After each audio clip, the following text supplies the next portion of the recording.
دعينا ضيف اليوم لتجربة قيادة سيارة وما كان على علم باللي ينتظره.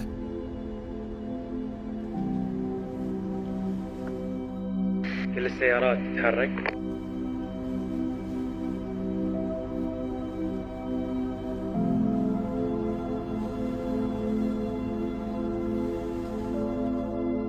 يلا يا شباب نسكر الشارع.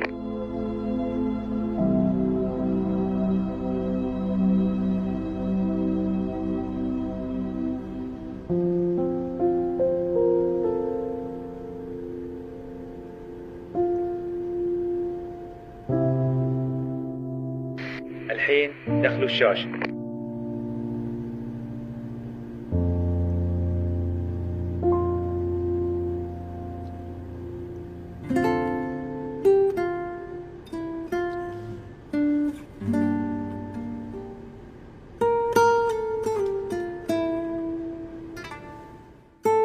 يلا الشاحنة.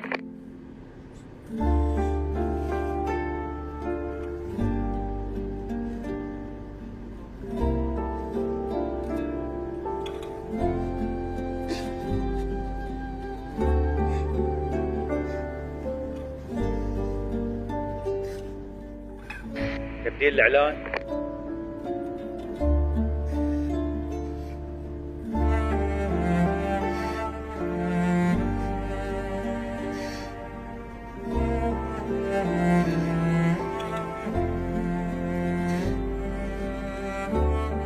دراي الشباب.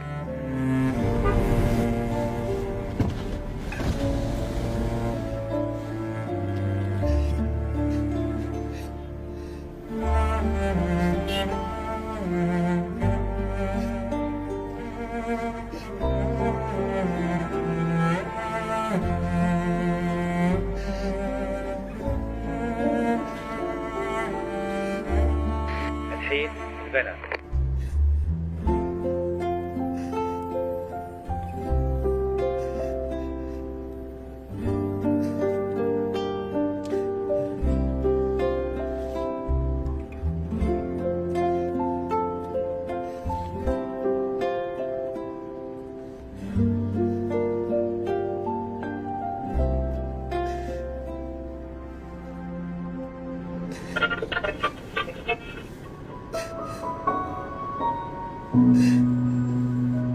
نرحب فيكم مستمعينا، بطل جديد نعرفكم عليه في حلقتنا اليوم، واللي يميز هالحلقة أن البطل يسمعنا الحين وهو متواجد عند الإشارة الضوئية في منطقة ديار المحرق.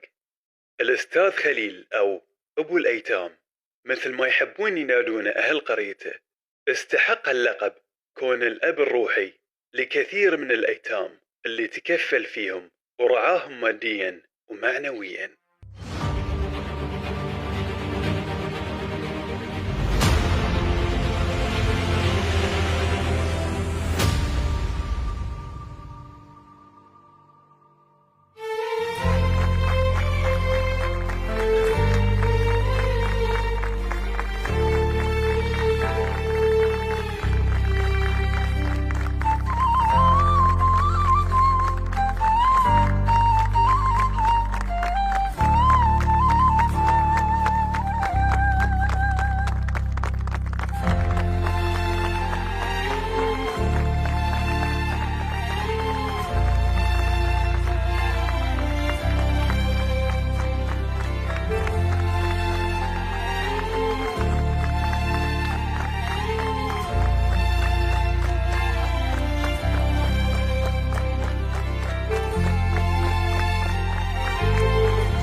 واليتامى ده يستاهلون أكثر وأكثر. أنا صراحة ما أستاهل، أنا ما أستاهل.